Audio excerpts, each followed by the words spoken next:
A warm welcome for everyone tuned for LANKAPUVATH's online news segment. Headlines. President Rajapaksa commends goodwill gesture by President Yamin. All workers in dispute with Indian company in Sri Lanka have returned. Liquor shops and taverns to be closed on the 8th and 9th of January.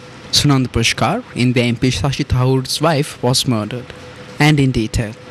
Maldivian President Abdullah Yamin Abdul Gayoom has instructed the Maldivian authorities to hand over all Sri Lankan prisoners currently held in Maldives to the government of Sri Lanka.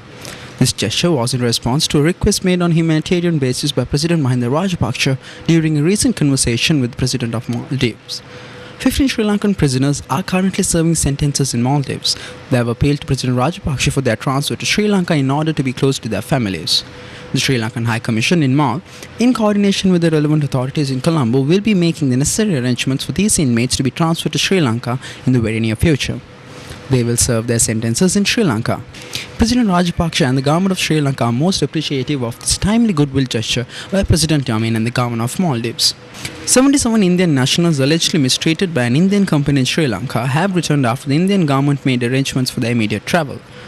All back in India. All workers involved in the dispute with the Indian company in Sri Lanka returned late last night and are heading to their homes, official spokesperson in Indian External Affairs Minister Syed Abulkaruddin tweeted.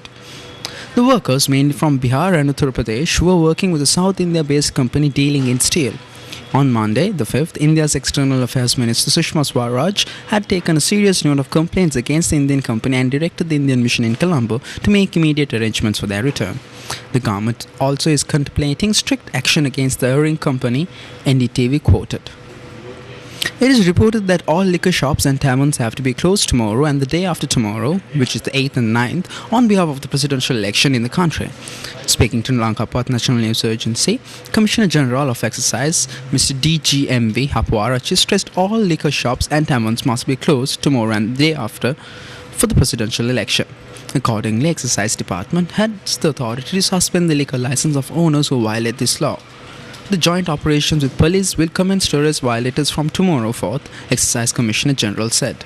Police in the Indian capital Delhi say that they are treating the death of the wife of former Indian Minister Shashi Tharoor as a murder nearly a year after her body was found in a hotel room.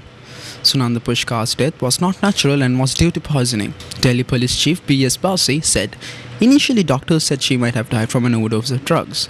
Mr. Tharoor, a Congress MP who married former Dubai-based businesswoman in 2000, said he was stunned by the news. Needless to say, I am anxious to see this case is investigated thoroughly and continue to assure the police my full cooperation, he said in a statement. Although we never thought of any foul play in the death of my wife, we all want that a comprehensive investigation be conducted and that the unvarnished truth should come out. Mr. Basi said the police had received a final report from the doctor saying that Ms. Pushkar had been poisoned. The poison could have been administered orally or it could have been injected. To proceed further in this matter, we have decided to register a case of murder, he said. Thank you.